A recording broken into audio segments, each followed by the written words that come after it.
the road. Side distance is mandatory on all parts of the road. So we have already discussed earlier side distance for horizontal curves. Let us discuss them for vertical curves today. So you can see here, you can see a crest curve here. Okay. So while you are going on a crest curve, you can see the road is disappeared. The road has disappeared from the end of the crest curve. So I cannot see the road. Why? Because of the curvature. Okay, so you can actually see that there's a problem of side distance on the crest curve. Okay, on the sag curve, I will explain you later on, but the side distance of the curve is normally less than the side distance of the horizontal road. Now, based upon side distance, we need to calculate the length of the curve. We will calculate the length of the vertical curve using the side distance criteria. Okay, so you can see 4 equations here, 2 for crest curves, 2 for sag curves, and they are given for 2 different conditions. Okay, so first condition is ds is more than the length of the curve, and second condition is ds is less than the length of the curve. Ds means side distance, L means length of the curve. Okay, so if you are designing a crest curve and side distance is more than the length of the curve, use this equation. And if you are designing a sag curve, then use this equation. And if ds is less than the length of the curve, then either you will use this one or this one depending upon the type of curve. Now in all the equations you can see 2 parameters, ds, which is the side distance, and the other one is a. What is a? Capital A. What is capital A? We have already discussed it.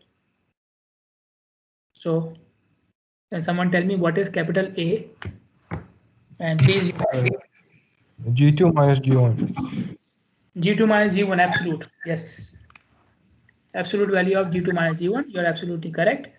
So this will be now in driving these equations, when obviously the complete equation and the discussion, complete more detailed discussion was already done in the highway engineering course. Okay, I'm not doing it again.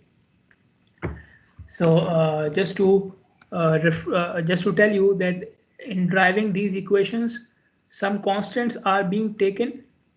The first constant is the height of the driver's eye, the line of sight of the driver above the road level, that is assumed as 3.5 feet. And the height of the object above the road level is assumed as 2 feet. Okay, so the object which can cause you to stop, that is assumed to be 2 feet high from the road, and your line of sight is assumed to be 3.5 feet above the surface of the road. Now tell me, if I say height of the driver's eye, which driver I am talking about? Now please don't say Bahraini driver or male drivers, or don't say that. I mean height of which driver of which vehicle? Is it the height of a car driver or truck driver or a bus driver or a bike driver? Which driver we are talking about here? Normal cars. Normal cars. Why normal cars? Why not truck? Because they are the most common within the people. Okay, they are most common. Any other reason? Anyone else? His answer is right. We are using the height of a car driver. Okay, and his answer Y is also somewhat correct because these are more common. But there is another point here, another issue related to safety. Why should we use the height of the car driver's eye? Because they are what? Compared to trucks and buses, they are what? You can see less in a car, Yeah. normal car than. Yes, very good. So their height is less than a car, than a truck or a bus. So obviously when their height is less, I mean the height of their vehicle, okay? I'm not saying their height is less. I have seen, short truck drivers and bus drivers as well. So the height of their vehicle is less, so the distance which they can see is less. So we are taking the worst case here. Okay, object height 2 feet. Which object are we talking about here? Which object is 2 feet high from the road?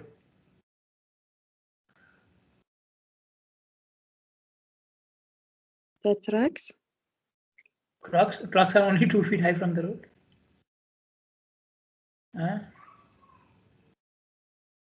I have seen smaller trucks, and trucks with less than 2 feet height, but those are the trucks which my daughter plays with. The actual trucks are not 2 feet. 2 feet, 2 feet. It's like up to your knee level. Which object is 2 feet? Okay, while you are on the road, while you're driving on the road, which object which you will you see in front of you very often? Like trees. No, on in front of you on the road. On the road itself. Bicycles or motors? Motors, the other cars, right? The other cars. Yes. Okay. And 2 feet is the bumper, the height of the bumper of the car. Okay, where you have the tail lights and the brake lights. You know, because cars are normally moving, so normally you will have a problem when the cars are braking. So you will see the brake lights in that case, and the brake lights are 2 feet above the road for a car. Okay, so the other object is a car, and that object is identified by the lights. Okay, the tail lights or the brake lights, which are 2 feet above the road. So these are two assumptions which have been used to calculate these equations. Again, for detailed discussion, go on, see the highway engineering course. Okay, by the way, my lectures are also available online for the highway course on YouTube. Okay, for a crest curve, daylight conditions have been used to calculate to drive the equation. Okay, so because the curvature itself is blocking your line of sight, I have showed you in this figure, right? You can see the curvature is blocking and disappearing the road, right? Making the road disappear. On sag curves, sag curves are like this. Sag curves are like this. So the curvature is not blocking your, not blocking the, the road from your line of sight. Like for a crest curve I showed you in the previous picture, sag curve doesn't work like this.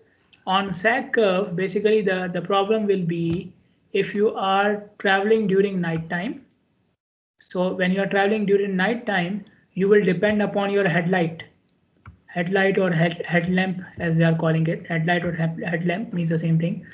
So during night time, you will be dependent upon your headlight. And because you are on a curve, so your headlight will be tilted.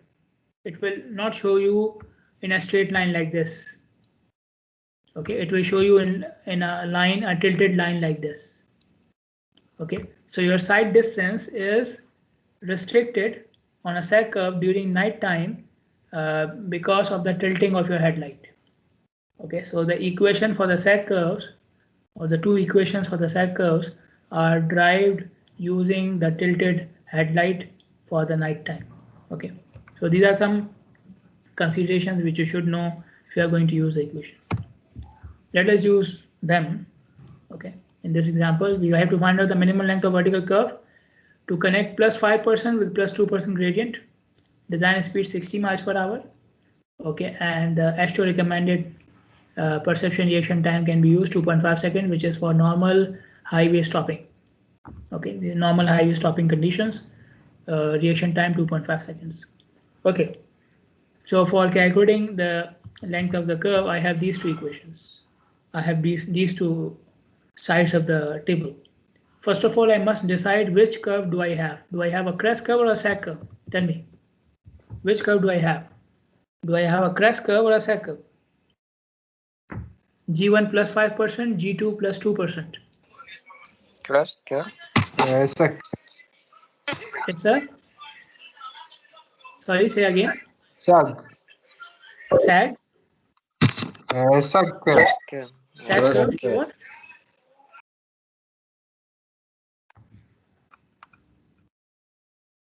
Somebody else was saying something else. So one of you I said think crest curve. it's a crest curve. Yeah, it's a crest curve. Okay, it's a crest curve. G1 is more than G2, crest curve. Okay, whenever G1 is more than G2, it's a crest curve. Okay, so I will be using one of these equations. Okay, in any of these equations, I need ds and a. I need side distance and a. Okay, so for side distance, I have the equation.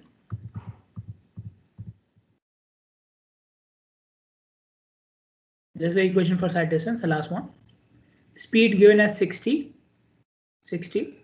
Travel time, reaction time given as 2.5 seconds.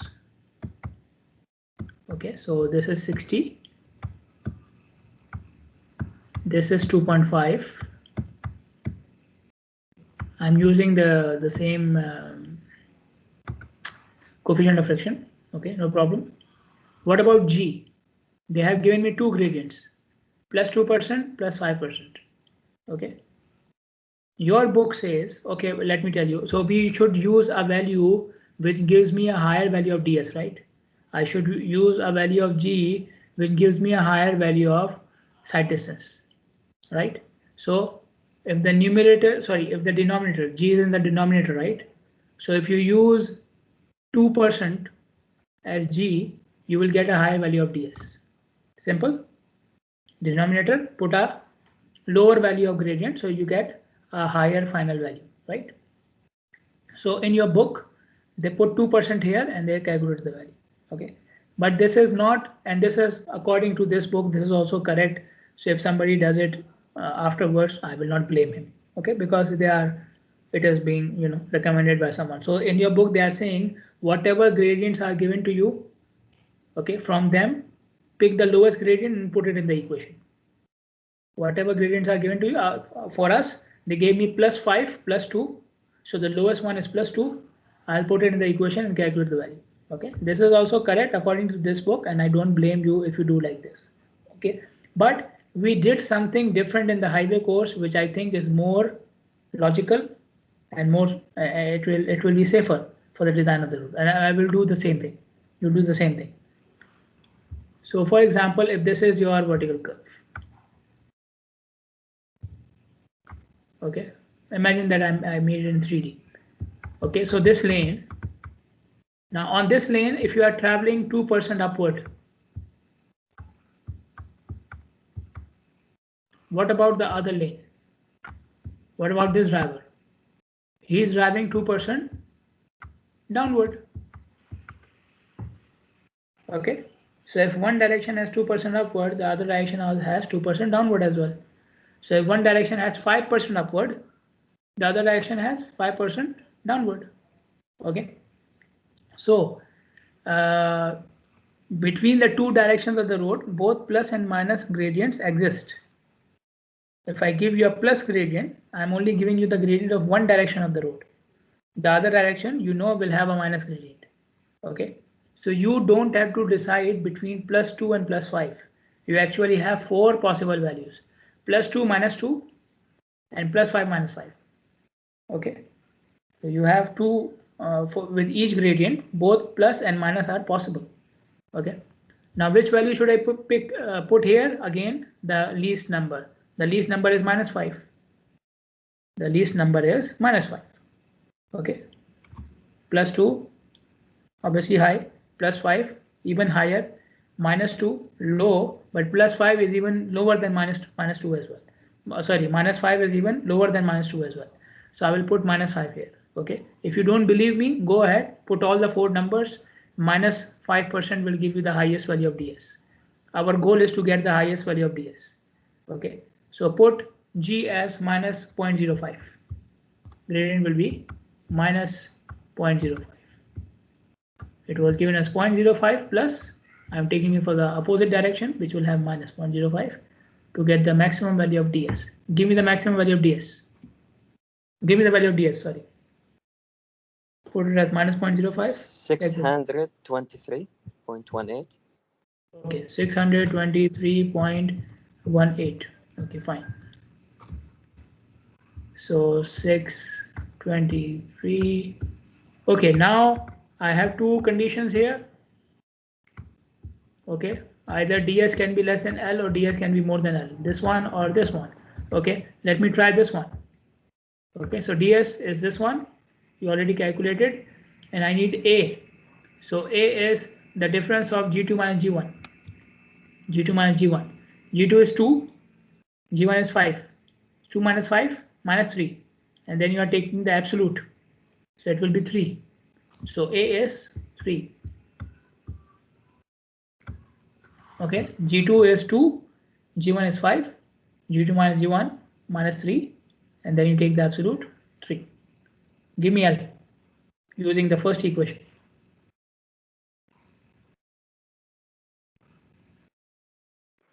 527. 527. Okay. 527 point something.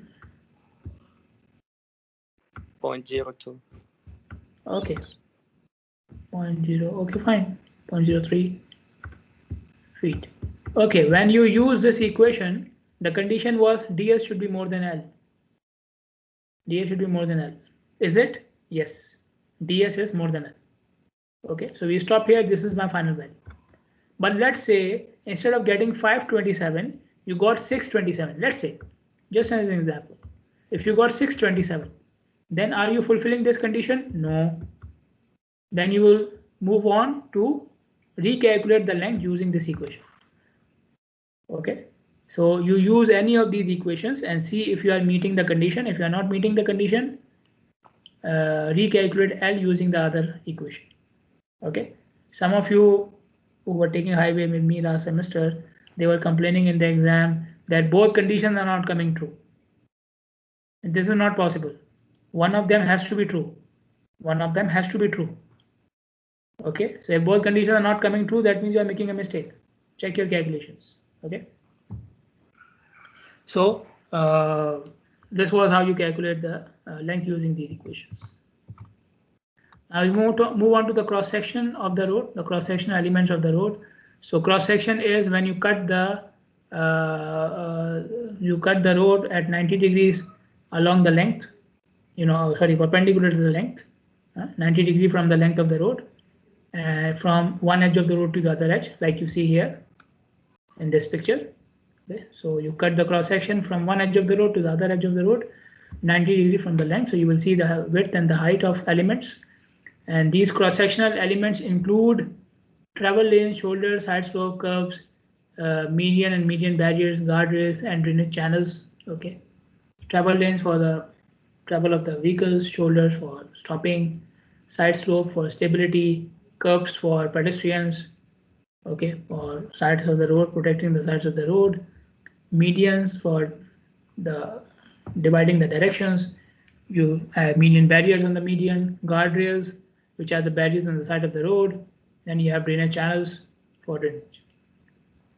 It is normal practice to cut cross section at every 100 feet along the road at every station, and plus also cut or also provide cross section. By cutting, I mean you will provide a map or a drawing to the contractor at every 100 feet, plus at any point where the cross section is changed. So for example, at 150 feet, you want to change the width of the shoulder.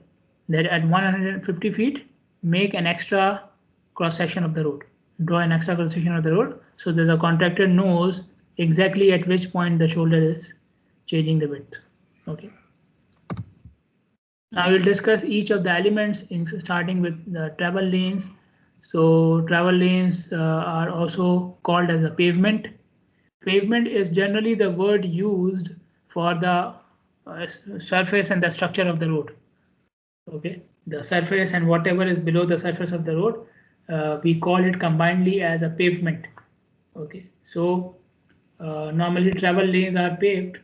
Okay, paved means they are finished, they have materials on top of it, asphalt, aggregate, and so on. So this complete structure is known as pavement. Okay, so travel lanes are paved areas where the vehicles move during normal operations. Okay, they are for movement of vehicles. Normal width of the travel lane is 12 feet, which is around 3.6 meters. Standard width, this is standard. In Bahrain, you will find travel lanes which are even wider. Minimum travel lane width is 9 feet. Okay, but this is minimum. We try to avoid it as much as possible. Okay, so it's like your GPA. Minimum is 2.0 required for the degree. So nobody is trying to get 2.0, right? All of you are trying to get more than 2.0, so you are on the safe side. Same thing here as well. Sometimes you may provide a width more than 12 feet or more than the standard value on the curves where there's a chance that heavy vehicles may do off tracking. And this is the phenomena which I explained to you for super elevation as well. So let's say this is your curve, okay, and these are your lanes, okay. So off tracking is when a vehicle goes out of its lane, okay, when a vehicle goes out of its lane and then comes back, this is off tracking. So this can happen very easily with heavy vehicles, because heavy vehicles, when heavy vehicles are turning, because of their body, the body is very large and very long, they need, they do the turning like this. They cannot turn around a circle. They cannot turn in a circular manner. So they turn like this.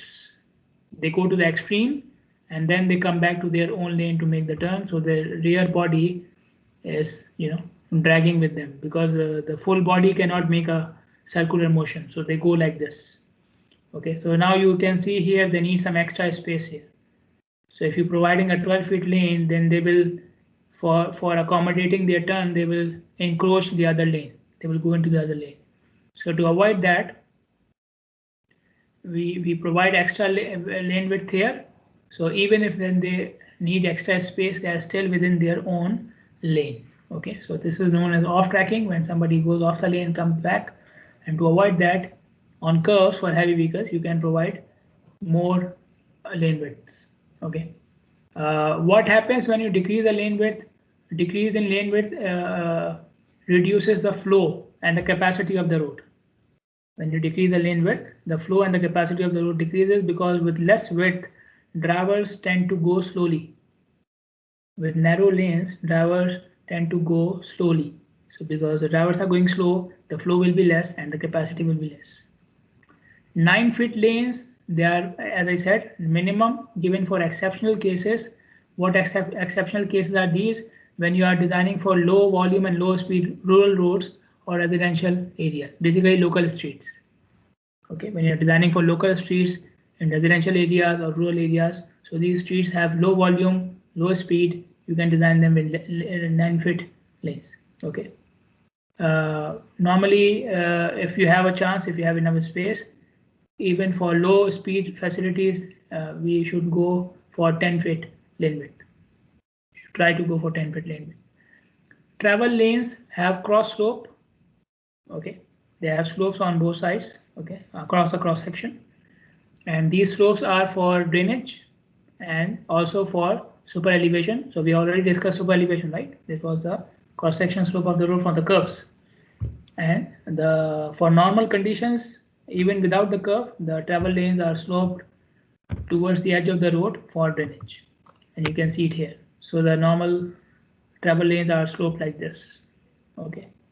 If you are designing for high type pavements, high type means high speed roads, arterials, freeways, then the cross slope is from 1.5 to 2%. If you're designing for low type pavements, which are local streets, then you can give a higher drainage cross slope. Why? Because on high type pavements, you are trying to maintain high speed. And I explained to you when we were discussing gradients that high speeds are comfortably maintained when the road surface is smooth, level, close to level. You cannot make it a complete level, because then there will be no drainage. But as the road surface is closer to a level surface, the speed is more comfortably kept higher. So high type pavements on arterials and freeways, we need high speed, so we need to maintain a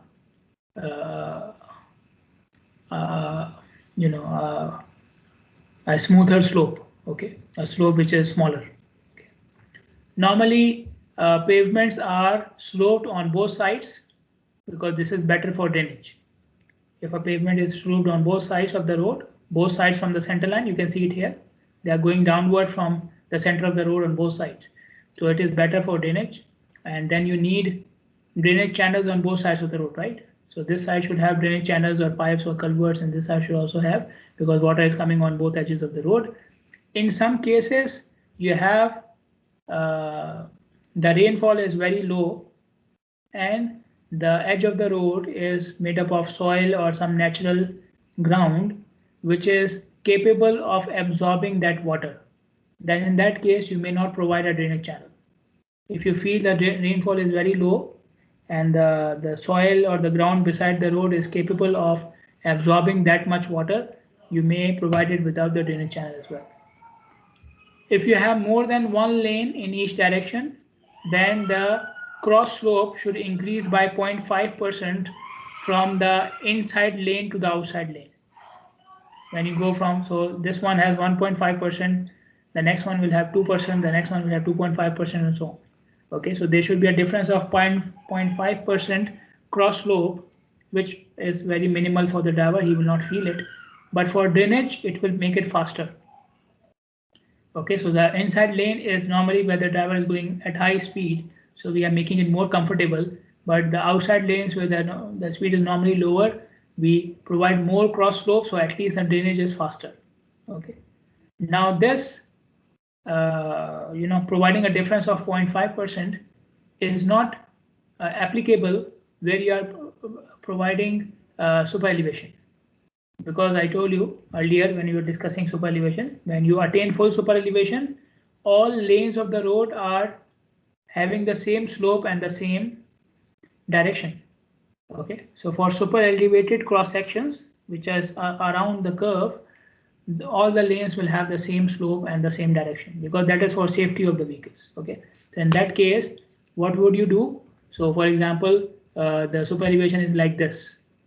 Okay, so all lanes are along this slope. So obviously, where should be the drainage channel? Drainage channel should be here. So this is the outside edge of the road, which is raised to push the vehicle towards the curve. So the drainage channels should be, on the inside edge of the road, where you have the curve. Okay, so wherever you have super elevated cross sections, then all lanes will have the same cross slope, and the drainage will be only towards the inside edge of the road, where you have the slope, because the outside edge is raised. Then you have a shoulder, which is the portion of the roadway which is contiguous. Contiguous means parallel to the travel way, to the travel lanes, and it is given to accommodate stopping vehicles. Stopping vehicles, stopping because of maybe the tire is punctured, or there's some problem with the vehicle, is not moving, or there was an accident, the vehicle is damaged. So you allow them to stop on the shoulder. Or emergency use. Okay, now for us emergency use is what? For us emergency use is, okay, there's a long queue on the signal, let us go to the shoulder and we will come back on the signal. We come back to the travel lane on the signal, right? This is our emergency use, which is not the case. Okay, which is not how we should use it. Emergency use means the driver is not feeling well, you have an emergency call which you need to attend. Okay, you are waiting for some support or medical attention to come, then you go to the shoulder and wait there. Okay, so either your vehicle is stopped or you want to stop for some reason, you go to the shoulder. This is the main reason of providing the shoulder. Shoulder also provides lateral support. Lateral means side. So shoulder also supports the side of the road, the structure of the side of the road. Okay, so the road is made up of surface material, which is the asphalt, and below the surface you have base and sub-base. Okay, we will not study it here because it is covered in the pavement design course. So if you take pavement design course, you will know what is in the base and sub-base. Basically, these are aggregates. So the structure of the road can also be supported by the shoulder, because shoulder is itself a compact area. It's a compact, well-developed area. So it can support the side of the road. Okay. Shoulder width can range from 2 to 12 feet. Shoulders are stabilized. Stabilized meaning they are smooth and compacted. Stabilized means something which is smooth and compacted. Okay. So you can make it smooth, compacted, and paved as well. Paved meaning with the asphalt or concrete surface. Paved means that you are putting some material on top of it, a top layer for the surface. Okay, or it can be simply made up of the natural materials like stone or grass or compacted earth. Okay, these are also stabilized, but these are made up of natural material. So paved means you are putting an asphalt or a concrete surface over the top. So shoulders are in all these types of shoulders are there. You can design any of these shoulders. Okay, you can provide any of these shoulders. Now when you are providing a shoulder, the pavement, I mean the lane, and the shoulder can be of different types of materials. Like we have said, it can be paved, it can be stone, it can be grass, compacted, but the lane is made up of asphalt. Okay, so and the cross slope of the shoulder is also normally higher than the pavement. So there is some difference between the surface and the slope of the lane and the shoulder. So wherever these two things are meeting, let me go here. So you can see the lane and shoulder are meeting at this point. So this is the joint. So make sure this joint is compact. There is no opening, there is no gap in this joint. For this joint, they are completely overlapping each other. The lane and the shoulder are completely overlapping, because if there's a gap or opening, then the vehicles will have problems in going from lane to shoulder. It may also damage the surface of the road as well. The water may seep in from this joint, or the load of the vehicle may cause damage to the joint, and so on. Shoulders are considered necessary on rural highways with high mobility meaning the speed, okay, and freeways as well. So on all freeways, shoulders are necessary. On rural highways where the speed is high, mobility is high, shoulders are necessary. On urban areas, then you have to decide. For urban areas, then you may decide. Okay. Minimum width of the shoulder, generally, in most of the cases, you will consider a shoulder width of 10 feet. You consider a shoulder width of 10 feet. Why? Width of a car is normally 8 feet. Width of a car is normally 8 feet. So if a car is stopped on the shoulder, that means what? You have 8 feet occupied by the car, and then you have 2 feet extra to be used. Okay, so this is why we prefer 10 feet shoulder. Okay, but shoulder, as I said earlier, shoulder can be as narrow as 2 feet as well. So these 2 feet shoulders are usually used on the lowest classification of the road, which are local roads. Of course, on local roads, the speed is very low, the volume is very low.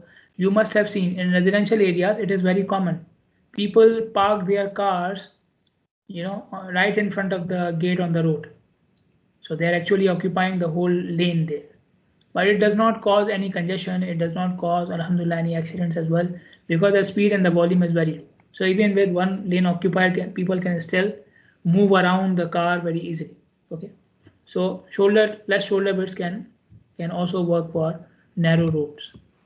What are the functions of shoulders? First function, I've already told you, to provide refuge, stopping area for stopped vehicles. Buffer for accident recovery. So for example, you are driving on this lane, and then you have a shoulder. Somebody from the other lane hit you, and because of that, you lost control of your car. So where will you go? You can go to the shoulder. So shoulder is like an extra space provided for you where you can go in case of an accident. Okay, whether you are hit by the other vehicle. So if you are on the shoulder, you are still safe. You are impacted, but you are not still going out of the road. You are still in a clear space. You're still in a clear space. Or you saw somebody is coming in your lane, and you try to avoid the accident, and then you will go to the shoulder. Okay, so it's like a buffer for accident recovery. In order to avoid the accident, in order to recover from the accident, you can use the shoulder because it's still a clear, empty space.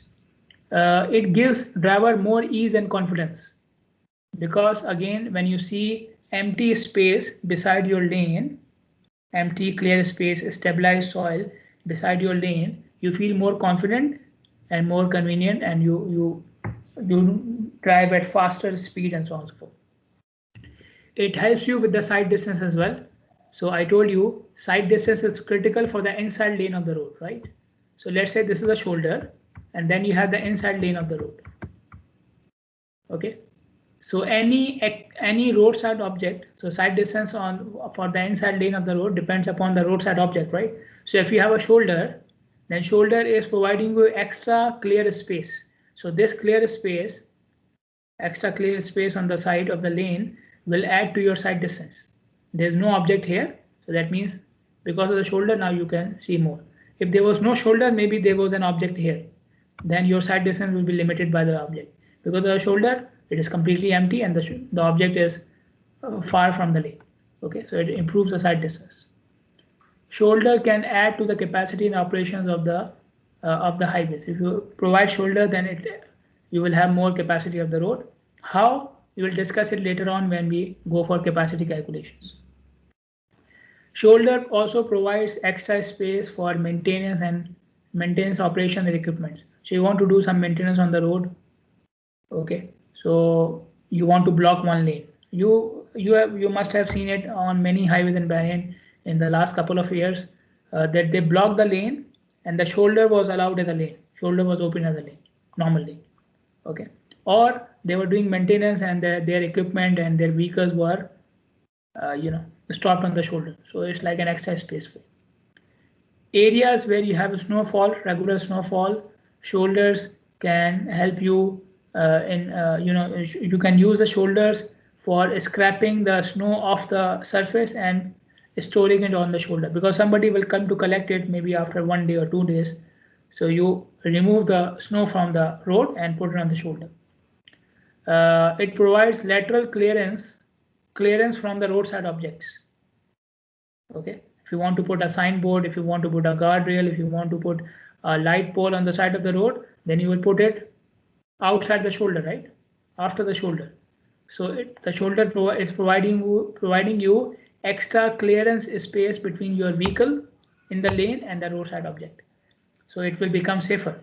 If the object was directly beside the lane, then there is a chance that you are inattentive and you go on and hit the object. But in case of shoulder, you will end up on the shoulder and you can still recover and come back to your lane.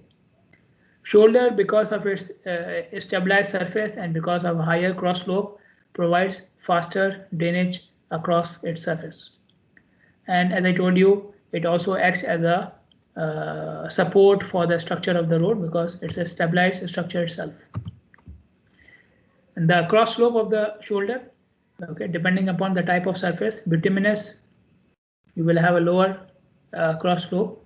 Gravel or stone, which is still a compact material, you will have a slightly higher cross slope. And for turf means grass or compacted earth. So in that case, the cross slope is even higher. Okay, so because for compacted materials, it is easier to construct a level surface as compared to compacted earth or grass. Okay, so easier to construct, so we provide a lower slope there. Then we have side slope for embankments or cuts. Let me show you. This is a side slope. So you have the shoulder here. After the shoulder, if you have space, then you will provide a side slope for the stability of the road. After the shoulder or after the edge of the road, if you have space, then you will provide a side slope for the stability of the road. Side slope can go in this direction if the ground level is lower, or if the ground level was, let's say, here, then the side slope will go like this. Okay, and in that case, we will call it embankment. So if the ground level is higher, we will call it embankment. If the ground level is lower, we call it side slope. Areas where you do not have enough space to provide a side slope, you can see I need some space here to provide this side slope. Areas where you do not have this much space, you will provide a retaining wall. So it will be like a vertical structure. So the purpose is again the same. This vertical structure is supporting the side of the road, okay, but it is vertical, okay, and it is made up of reinforced concrete. This is reinforced concrete. This retaining wall is reinforced concrete. Okay, so since I don't have the space to provide side slope is made up of natural material. Side slope is made up of natural aggregates and soil and so on. But retaining wall is reinforced concrete material. So retaining wall can be designed as a vertical member, and then you don't need the space. So wherever you don't have the space, you can provide a retaining wall. Design of a retaining wall, you will cover it in some structural course. Okay. Side slope for maximum safety and maintenance and moving equipment, we use 3:1. Moving, if you don't want, side slope to have grass and trees on it, then you have to do mowing because it's a natural material. Most of the cases, it's a natural material. So naturally, grass and plants, they grow over it. So you have to cut them down. And so for that reason, 3:1 is more convenient. 4:1 is desirable for safety. If you want to avoid accidents because of the side slope, because if you make side slope more than 4:1, there is a chance that the vehicle may come on the side slope and it may fall over. So this is your shoulder and this is a side slope. So if the side slope is too steep and the vehicle by chance comes onto the side slope, it will fall over completely. Okay, so 4:1, giving a side slope more than 4:1 is not good for safety. If you are giving a side slope which is very steep, then provide it with a barrier. So put a barrier here. So there is no chance for the vehicle to go over the side slope. Okay, if you don't want if you want to make the side of the road green and plants and these things are not a problem, then you can go up to a side slope of 2:1 as well. Okay, for structural stability, if your only concern is to support the pavement, then 6:1 is enough. 6:1 side slope is enough for the stability of the road. If you are not considering any of these things, then 6:1 is enough. Okay, these are recommended values of side slope, the maximum values, and they are according to the height of cut or fill and the terrain conditions. So you can see in level terrain, I'm giving lower side slopes as compared to steep terrain. Now you can see the side slope is shown as a ratio. So 6:1 means what? 6 feet horizontal, 1 foot vertical. Slope is horizontal and vertical, right? So 6 feet horizontal, 1 foot vertical. Okay. So why we are increasing the slope when we go from level to steep terrain? We already discussed it previously. When the terrain is steeper, then you follow the topography of the terrain and provide steeper slopes of the road as well. So side slope is following the same approach. When the terrain naturally is steep, provide steeper side slopes. Secondly, height of cut or fill also is increasing the side slope. Height of cut or fill is also increasing the side slope. Why? Height of cut or fill means what? Height between the road level and the ground level. Okay. Now, if this height is, let's say, 4 feet, okay, and I provide a slope of 6:1, then I need this much space to cover the difference, right? Okay. But if I provide a side slope of 4:1 instead of 6:1, if I provide a 4:1, so I make it steeper, then I need less space to cover the difference in elevation. So when you make the side slope steeper, the space required to cover the difference in elevation becomes less. Okay. So whenever you have greater height of cut or fill, greater difference between the road level and the ground level, then you provide a steeper side slope, so you need less space to cover it. Okay, so this is for minimizing the space required to cover the difference in elevation. You can see some values are given with the static sign here.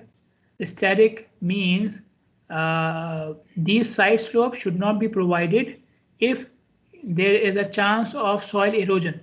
Soil erosion means sometimes the soil is so weak and the particles are so fine that it keeps on moving itself because of the loading, or because of any loading, or because of wind action, or because of the action of the water. The soil moves away or gets displaced very easily. Okay, so in those cases, you should not provide a steep side slope. Okay, give me a second.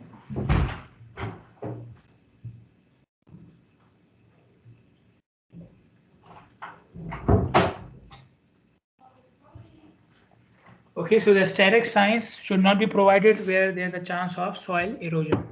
Soil erosion is displacement of soil because of wind or water or the action of the load. Then we have guardrail. Okay, let me warn you, I may take a couple of extra minutes. Okay, because I want to finish this topic and I will compensate for it, believe me. So guardrail is provided maybe at the side of the road or at the median side of the road to avoid the vehicle from hitting any roadside objects or from getting into a steep side slope. I already told you, right? Whenever you have a steep side slope, provide a barrier. So guardrail is a barrier which you provide on the side of the road when you have objects very close to the side of the road or when you want to avoid the vehicle going on to a steep side slope. The objects on the side of the road can be trees, culverts for drainage, culverts are drainage channels, lighting poles, sign posts, and so on. Okay, or they can be provided over the median. Guardrail can also be provided over the median between the two directions, to avoid vehicles going from one direction to the other direction. Okay, so guardrails, when they are provided on the side of the road, they are for avoiding the vehicles from hitting any object or going on to a steep side slope. And when they are provided over the median, our aim is to avoid vehicles going over the median towards the other direction. Like we do, you have a long queue, you want to take a U-turn. Why should I wait for the queue to clear? I'll just go over the median because I have a Land Cruiser. So this should be avoided. Another purpose of giving a side slope is to deflect the vehicle to a safer trajectory, to a safer path. Okay, instead of continuing on the path out of control of the driver, we deflect the vehicle back towards the road where it will be much safer. Let me show you with an example here.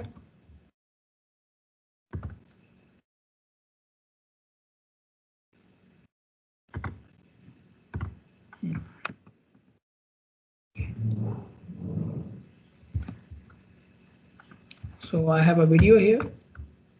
It's an old video. I'm maybe already doing this. You cannot listen to the sound, but it's not important. Okay, dun dun dun dun like you have in movies. You can see they are using soft guardrails here, and within the guardrails they have these rollers, and these rollers are deflecting the vehicle back towards the road. See, these are rollers. Rollers are made of a fiber glass material, so they are not causing much damage. Okay. Median guardrail, like I said, median guardrail is used when the traffic is very high on the road, because in high traffic it is very dangerous if somebody comes over the median, right? If median is very wide, it does not have any objects on it, like no signpost or light post, okay, and it is almost at the same level of the road, then you can provide it without guardrail as well. So that in that case, median can also be used for emergency stopping and recovery from the accident, just like a shoulder. Okay, so if you have a wide median without any objects with same height as the height of the road, then you can keep it without a guardrail, so it can be used as a shoulder. Okay, like for the same purpose as a shoulder. Okay. But for narrow medians, guardrails become important, because on narrow medians, drivers tend to go very often over the median. There is more tendency for the drivers to go over the median in that case, because it's narrow. So even somebody like me with a small car thinks he can go over the median. Medians are of different shapes and materials. So you can see steel. Okay, so this one, and this one is made up of steel in different shapes. This is known as W. This is known as box. If you go to Sheikh Salman Highway, cross the clock tower, okay, go straight, you will see on one side of the road they have W guardrails, and the other side they have box beam guardrails. Okay, so you can see both of them there.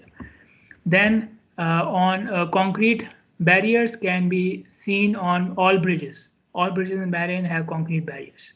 Okay, wooden posts, I've not seen it, but you can see it, and they call it, so it's like a W section, but it is like, you can see here it's doubled, more width. Same thing here. So this one and this one is same in shape but different material. This one is steel and this one is made up of wooden posts. So this is wood. Okay. How do we design which type of guardrail we want? It will depend upon what type of impact you want when the vehicle hits the guardrail. Okay, when the vehicle hits the guardrail, what do we want to happen at that time?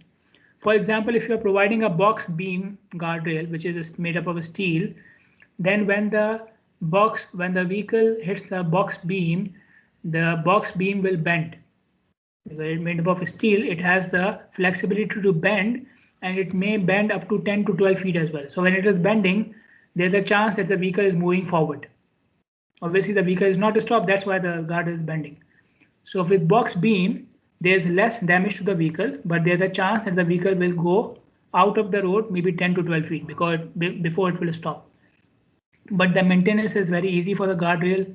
Once the vehicle is cleared, you can come back and you can put the and you can straighten the guardrail back into its own shape. You can just tap it, and with some heavy material it will come back to its own shape. Okay, so and on narrow medians you will not go for box beam, or on bridges you will not go for box beam, because on narrow medians and on bridges you don't have a space to allow the vehicle to move forward, right? You don't want the vehicle to move forward. So in that case you use concrete barriers. Okay, because they are almost immovable. When the vehicle hits it, it will cause a lot of damage to the vehicle, but it will not move itself. The vehicle will be stopped immediately. Okay, so areas where you don't want any flexibility on the side of the road, we don't have any flexibility on the side of the road, you go for concrete barriers. Okay, so this is just an example of how to select the type of guardrails. Okay, and believe me, this is the last one. Now there can be a problem. So you see, this is the end of the guardrail. This is where the guardrail is starting. Now let's say a driver is coming from here, and that driver is not paying attention, and he is coming directly in front of the guardrail. What will happen? He will crash directly into it and will end up in a very serious collision. Steel pipes or steel bars coming directly in your windshield, you can imagine what type of accident it is. So the front end of the guardrails are normally protected. Okay, you can see one type of protection here, which is not so common. Okay, you can see another type of protection here. So they have drums with filled with water or filled with sand. So it is, you can see in front of the guardrail. Okay, or what is more common in Bahrain, I will upload a picture. I cannot find it right now. I took a picture. You will find it. They are buried in the ground like this. So they are bending downward, or they are bending towards the side. The guardrail at the end of the guardrail is bent towards the side or towards the ground. So when a vehicle hits it, it will obviously hit this part, okay, or it will hit this part which is curved. Okay, so in both cases it is better than hitting the guardrail front on. Okay, then you also have to take into consideration where the guardrail is meeting the railing of the bridge. Okay, railing of the bridge will be made up of what? Concrete, I told you. So the guardrail should go into the railing so that there is no gap. They are completely joined together. They are anchored into one another. So there is no gap for the driver. Guardrail ends into the concrete barrier, and then the concrete barrier is starting. Now concrete barrier, you can see the shape. Concrete barrier itself, the shape or the mold is safe. Okay, so even if you hit it, you will hit this part, okay, which is not pointed, which is not coming into your windshield and so on. So this is safe. Okay. So this is the end of the topic. We will not meet on Thursday. We'll not meet on Thursday. We'll meet on next week on Sunday, inshallah, with a new topic. Okay, and any questions? If you have any questions, you can ask me. I have taken extra time for the previous section as well, so I gave them all of them are present, and I know you guys keep on switching your sections. So today you have double gift. All of you are present. No class on Thursday. Okay, be happy, relax, chill. Okay, and I'll see you guys on Sunday, inshallah. Assalamu alaikum.